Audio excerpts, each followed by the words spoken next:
Hello and welcome to Buckets here on the Action Network podcast. I'm your host, Brandon Anderson, here for another Friday happy hour. And today it is all things MVP. And one of the weirder MVP races I remember sort of feels like it's just preseason. We're starting new. We got a whole slate of options in front of us. There is no favorite anymore. We are starting over. Today, I've got Action Network analysts Joe Dellera and Roberto Arguello on with me. We're going to draft MVPs today. We're just keeping it easy. Three of us, three picks each, 3 rounds. We'll just go right in order. Roberto first, then Joe, then me. We're going to draft three $100 bets on the best MVP values on the board. So it's kind of feeling wide open. As recently as maybe 10 days ago, this looked like Steph Curry and Kevin Durant all the way. They were co-favorites in either order at most books. Joel Embiid was 16-1. We talked about that here on the Buckets podcast as a possible value. Since then, Joel Embiid hasn't played anyone. And guess what? That's when Joel Embiid eats. So he is pounding on guys. He has become the favorite at DraftKings. As of this morning, we're recording on Wednesday afternoon. By the time you listen to this on Friday, we'll have new favorites, I'm sure, because this thing is changing every day now. So at DraftKings, it goes Joel Embiid 1, Giannis 2, Steph 3. At FanDuel, Steph Curry is the favorite. Giannis 2, Embiid is third. At BetMGM, Giannis is the favorite there. Steph 2, Embiid third. That's the same I'm seeing at PointsBet, FoxBet, a few others. So Giannis, Steph, Embiid seems to be the consensus, I guess, if there is one. That's what we got. So we wanted to jump in and draft some MVP picks. We're just do a couple of minutes on each pick here and zoom on through. Roberto, you have the first pick in our draft. Who you got? First pick, I'm going to take Giannis Antetokounmpo. Giannis is at plus 320 on FanDuel, and I like the value here because the Bucks have not been healthy for the majority of the season, but now they are. Whereas other teams or MVP candidates, their health is waning right now. So I like that value with Giannis. I also like that when the Bucks are at full strength, they have been dominant. They're 18-3, as Joe pointed out in his article today, when they're at full strength. So, or maybe best bet, but they're really good when they're at full strength. He's the defending champion, defending Finals MVP.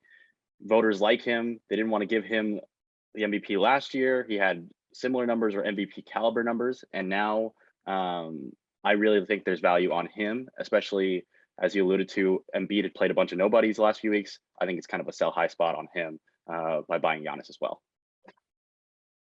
Yeah, I like the Giannis pick. I have him second on my board. Where's he at for you, Joe? I liked him, but I left him off of my board, to be honest. Like he was he wasn't on my top three choices anyway. It was going to depend on how the board kind of shook out, but I had him at least in the top 5, but he wasn't in my top 3 choices for who I want. Yeah. All right. Well, that's a good preview. Roberto, I think it makes sense. You kind of laid out the case pretty well. Giannis, this was our position on Buckets before the season. I think all of us at Action Network thought Giannis was pretty good value. He was about 8-1, 8.5-1 before the season. He felt and feels still now kind of like the default choice. He's the LeBron. He's the current LeBron, where LeBron was that for 15 years, maybe still is that. We'll see where he goes on our draft.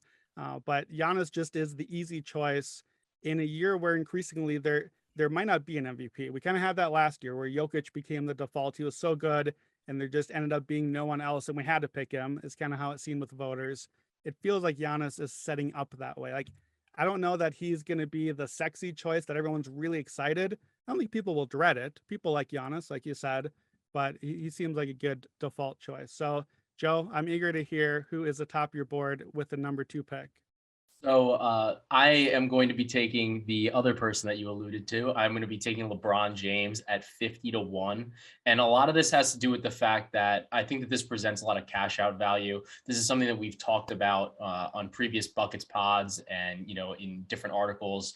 But LeBron is just, the Lakers are like, they got Anthony Davis back, and whether or not that's like the composition of that team is good or not, they're still only 4 games out of, being a top 5 seed in the West. They're currently in 8th, and they're 3 games rather behind the Mavericks in the loss column. So if any, like, we don't really like to give MVP awards out to like lower seeded teams, but if anybody's going to break that rule, it's LeBron. And I think that, if they get hot, they go on a little bit of a streak here. He's still getting the flashy plays. Like, he had 2 back-to-back steals and absolute hammer dunks against the Nets like last night. So he's still got that electricity. He's got that factor, and people want to root for him. People want to bet on him. I could see this line getting bet down, and you kind of have an opportunity to maybe cash it out. Plus, he's averaging some of the highest points per game of his career, or like of his recent career anyway. And out of these candidates, he's actually number 2 to Durant by, like, he's got 29.1 points per game, while still obviously dishing out his rebounds and his assists. I think it's hard to not see some value with LeBron at 50-1, especially. And I think that, the Lakers need to make a push. They do not want to be at the bottom of the conference again. They don't want the same situation to happen. And I think that they're going to be motivated to make either some roster moves. And I think AD and LeBron are going to kind of ball out for a little bit. And there's no like concern that it's somebody else's team. Like, it's LeBron's team at the end of the day. And that's the only way to do it. Yeah, I agree with that. LeBron makes a ton of sense to me. I had him 4th on my board just because I fall in the trap a lot of times, as you gentlemen both know, of looking for the long shot guy that ends up showing he's great value and then coming up short anyways, and you don't win anything from that. So LeBron, I have 3 guys that I think really, truly can win the MVP that are at the top of my board. LeBron is 4th for me. So I think he can, but it's going to take some falling out from some of the other candidates, which, they're prone to do. So that might happen. LeBron might still be that default choice that we just talked about. And I think what you get with LeBron too, he's only the 8th seed right now, but if anybody in the league, if they're just going to throw out all the voting rules and the history and the high seed and the wins, it's LeBron. Like, that's, I've been on the Action Network NFL podcast all season talking about Tom Brady as the candidate. And Brady, LeBron, it's the same thing.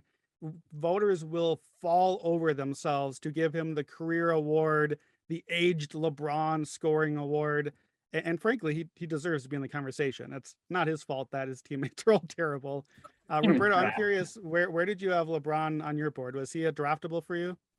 He was draftable for me. I had him 5th in my board. I liked him a lot. I just think, as you just mentioned, his teammates have too many detractors on the defensive end specifically. But I do like that the Lakers play at one of the fastest paces in the NBA. So it gives them a lot of possessions. He's playing a lot of minutes too, surprisingly a lot. If I was a Lakers fan, I'd be mildly concerned about that. But he's getting the opportunities to do that in the regular season. He's put up 25 points, an absurd number of straight games.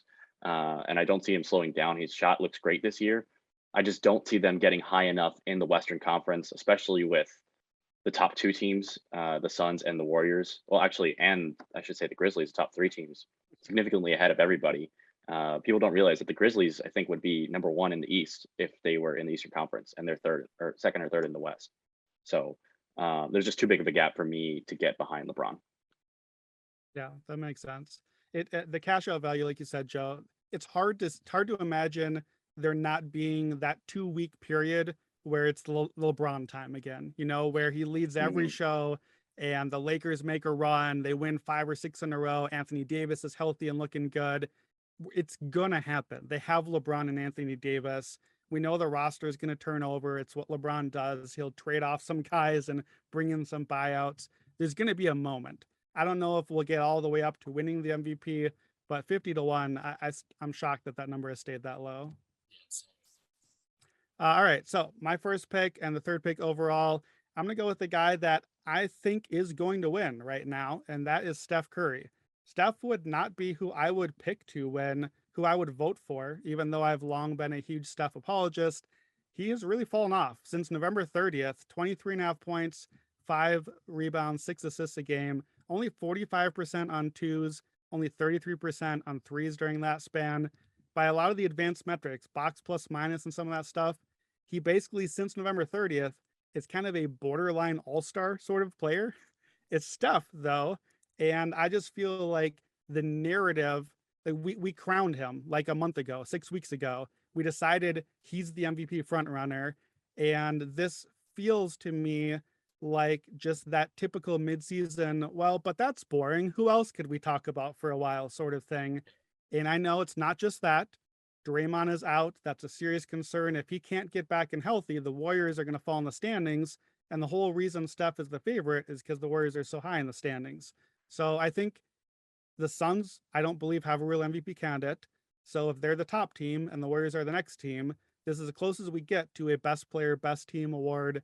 We love Steph. Voters want to reward Steph. I don't know that he should be the deserving winner for this season, but plus 350, I actually think there's some value there compared to what it was a couple weeks ago. And that'd be my top pick here. He actually was number one on my board. Yeah, I like this pick a lot. Go ahead, Joe. Thanks, Roberto. I was going to say I actually like Steph a lot. I had Steph on my board. I just I kind of wanted more value play, but I do think that there is some value because it's like you're buying low on him because like I don't like Steph shooting below his career averages like almost all across the board over the past 2 months. Like he's gonna regulate back to the mean, and I think you're gonna see Embiid like regress. Like that's not like or like you hate to say it, but the guy's hurt every year. He's hurt all the time. So if he misses time, like it basically just creates a vacuum. Roberto, where was Steph on your board? Steph was second on my board behind Giannis, and I had Giannis and Steph in a tier of their own, significantly ahead of everybody else. Like you said, or like you guys both alluded to, Steph's in a little shooting slump right now, so there's definitely going to be some regression toward his mean in the near future, especially with Klay playing more often now and getting stronger with every week. You're going to have to take some lumps without Draymond in there right now, but once Draymond's back with Klay, I think Steph's going to take off. So I think this is pretty decent value with him right now at plus 350 on DraftKings. The question is, how long is the slump going to be and how ugly is it going to stay without Draymond? Yeah. Are we buying low or is the bottom about to really fall out on the Warriors? And I think it's either one or the other. I think you're either getting in and within 3 weeks, we're going to be right back to him being the clear favorite again, or the Warriors, Draymond doesn't play until March or something. Maybe it's total speculation. No news reporting here. But like if something happens with them and, maybe Klay gets a nick and ends up sitting a couple of weeks, the Warriors aren't going to stay where they're at. They're either going to get Steph hot again, Draymond back, and they're the Warriors again, and I like him as the favorite, or you're going to lose the bet. But that's all right. We either win or lose, so I don't mind taking the bet here. All right, Roberto, round 2. What's your next pick of the second round? First pick of the second round, I'm going to take Joel Embiid at plus 375 on PointsBet. Joe alluded to the one big detractor for him, which is his injury history, or one of them, and another one being that the supporting cast. However, sure, you're not going to get as good a value as you did at 16-1 a few weeks ago, but it sounds like if you hear what Daryl Morey's been saying, where, hey, maybe we won't have to go for that big swing and maybe we'll try to get some pieces in here that can help us make a run at a title so we don't just squander this incredible season by Embiid. This is kind of a bet on the Sixers getting somebody else on their team that they don't currently have. It's also just a bet against the Nets because the Nets don't have their team healthy. They don't have Durant.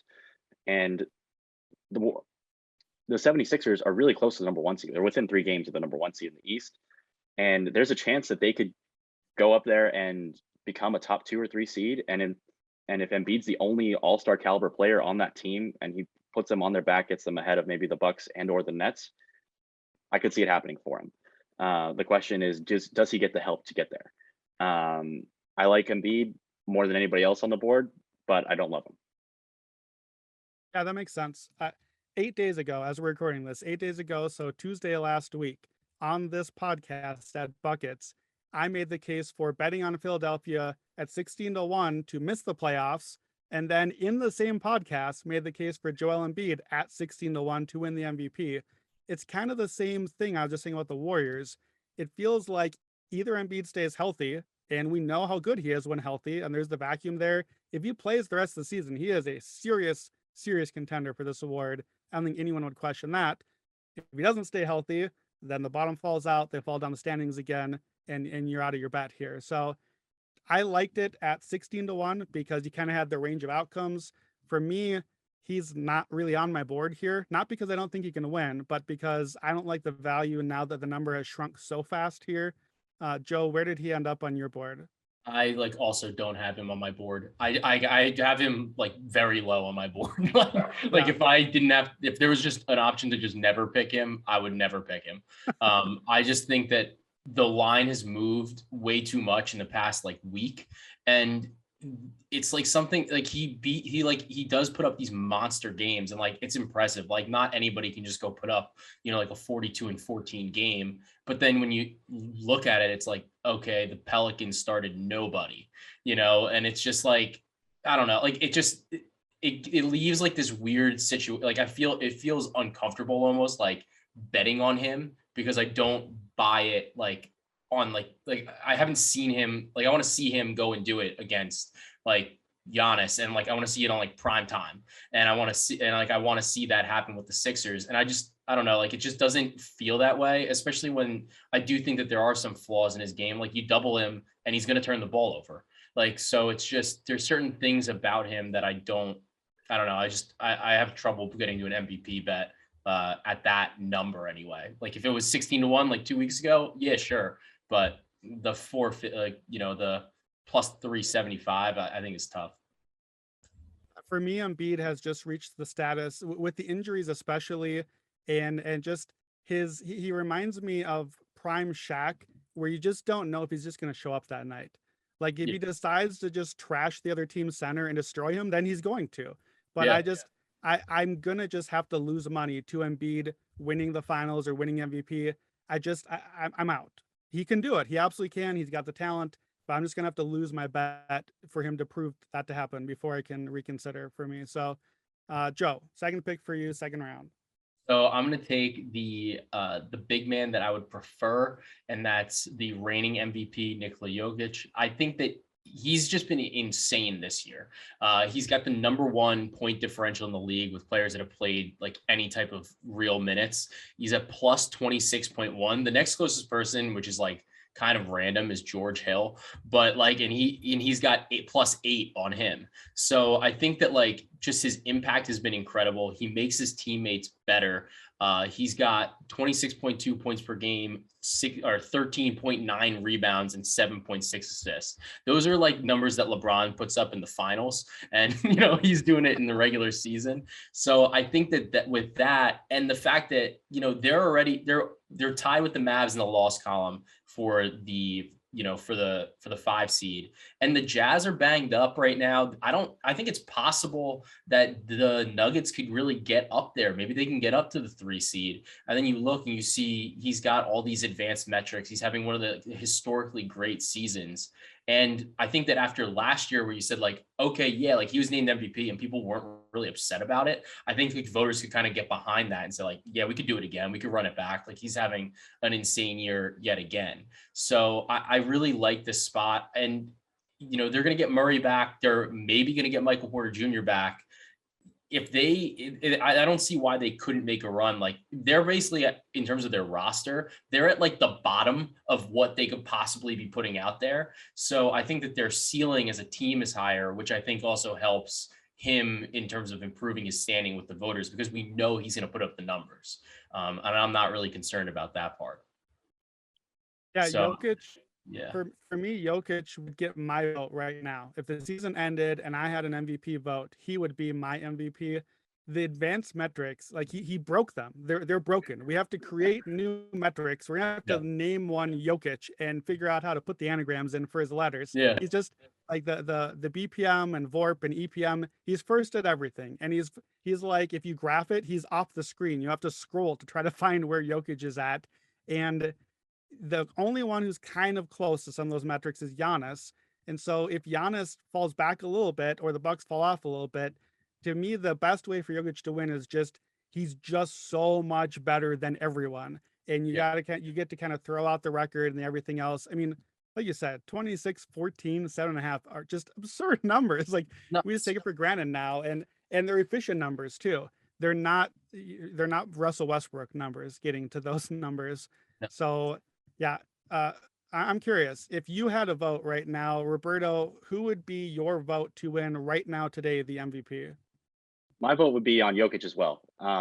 You pretty much stole everything I was going to say. He leads all the advanced metrics by a wide margin. He is the best player in the NBA. I think that he, Giannis, and Embiid in some order are the best three players, but I like Jokic the most. What he's done this year has been the most impressive for me.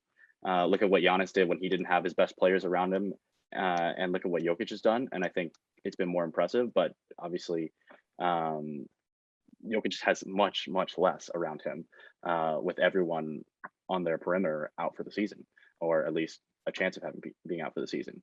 The reason why I chose Embiid over Jokic was because I think Embiid has a chance of getting to that number 1 seed, whereas the top 2 seeds in the West I think are pretty set, and I think Memphis is probably going to stay up there unless they keep having these COVID issues on their team. But I think Jokic is the best player in the world. I like him right now. If we change the MVP voting to sports bettors instead, or people who are in the advanced analytics community, I think the whole way I would attack this would be very different. But yeah, it's more of a popularity contest. So we got to attack it like that. Murray. Yeah, I mean the main problem with Jokic winning the award is he's the 6th seed right now, and he won it last year. So it's going to be tough to break through the momentum of not on a top team, and is he really a back-to-back winner for people's minds? So I think that he is, like, I had him 3rd on my board. I do think there's a little value there, but I also, Steph and Giannis, to me, that's the 2-man race right now. So yeah, I think Jokic is in the race, but he's going to need a little help. He's going to need those top guys to fall off a little bit, and for him to keep doing it. Joe, if you had an MVP vote right now, who's your vote? Definitely Jokic. I just think that he's just been far and away, I think, the best player in the league. So, and like, I don't think there's really criticisms for his game. Whereas, with some of these other guys, it's like you see other players come out of the lineup and you're like, oh, like this impacts their performance. Whereas with him, it's just like he just perseveres, like he prevails. So I like him. He would be my vote. All right, well, that is going to bring us to the 6th pick on the board, my 2nd pick here in the 2nd round. And we have really exhausted the top of my board here. So, gentlemen, you know how I do. It's time to go for some long shots here. I had a top 3 tier, and then LeBron led my next tier of, I guess, long shots. He is 50-1, so we have to call him that at this point. I'm going to go a little further down the board, a lot further down the board. I'm going to take someone at 150-1. I'm going to take my guy, Jimmy Butler. So, Jimmy Butler, I think that you can make a legitimate case that outside of Jokic and Giannis, when Jimmy Butler has played this season, and I know he's missed a bunch of games, when he has played, I think Butler has as good a case as anybody to be the next, like in that next group of guys with Embiid, with LeBron, with Steph, the way he's fallen off, with Durant. So the Heat are the 1 seed right now. We saw how good the Heat were early in the season when they were healthy. They haven't been healthy and are the 1 seed anyway, but are getting healthy now. Duncan Robinson's hitting again. Bam is back. Butler's playing well. Butler can put up some of those triple doubles and just big counting lines. The counting numbers are not really there. So there's an easy case against Butler.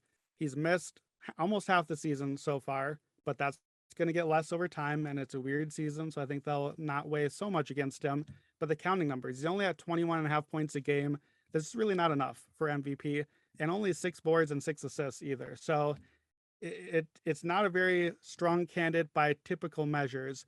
But if the Heat really go on a run here as the 1 seed and Butler looks good, people will remember, I think, his run to and in the finals.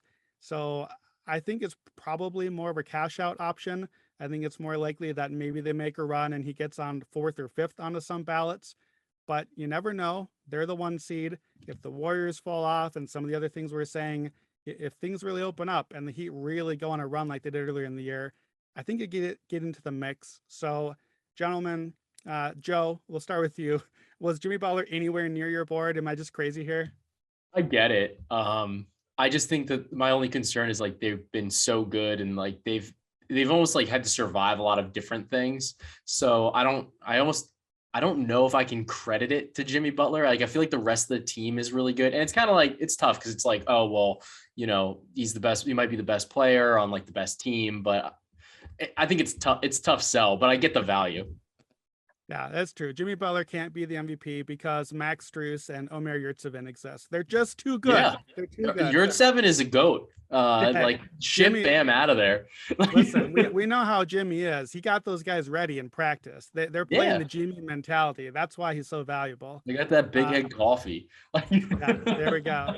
All right, Roberto, let's get your last pick in here to lead off the third round. All right.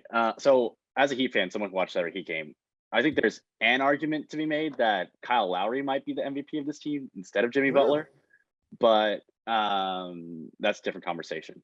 I think the Heat are just the MVP of the Heat team is their front office for assembling like 14 really good players.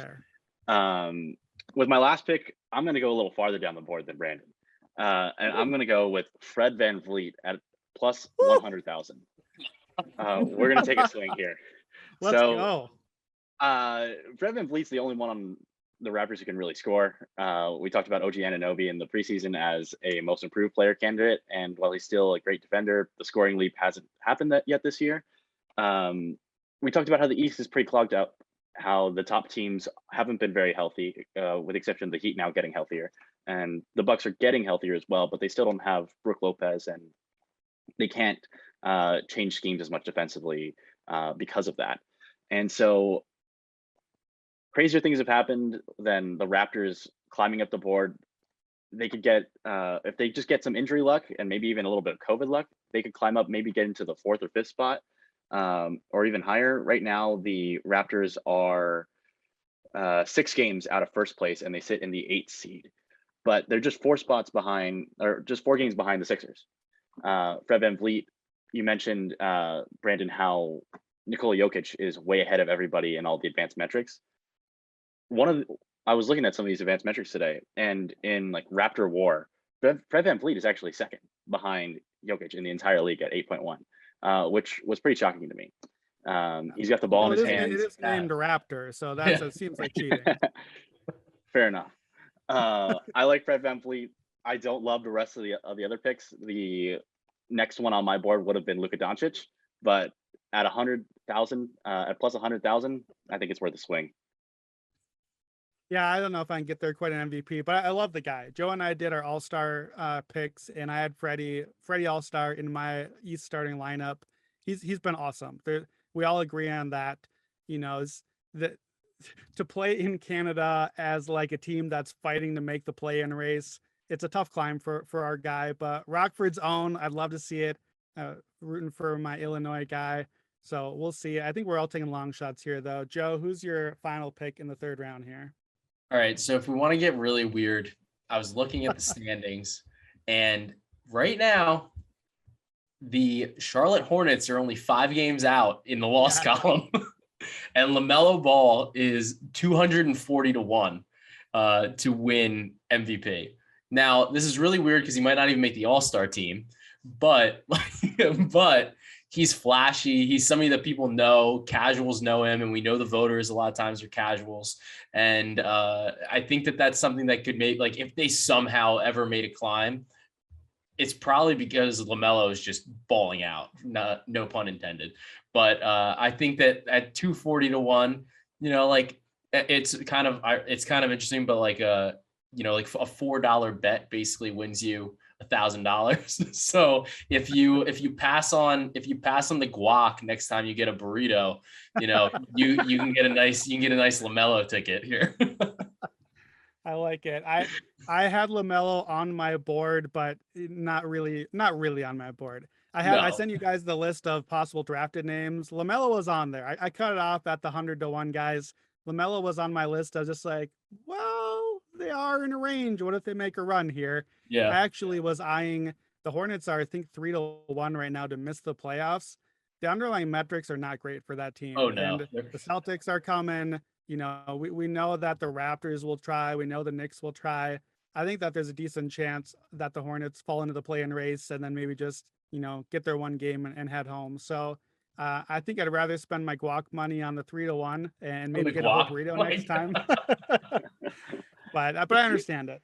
I love that this round we've drafted 2 guards who might not make the All-Star team in the East this season. I'm going to draft a guy that I think will make the All-Star team, though as of a couple of weeks ago, I wasn't sure if he would. So I'm going to take Luka. He's my final pick here.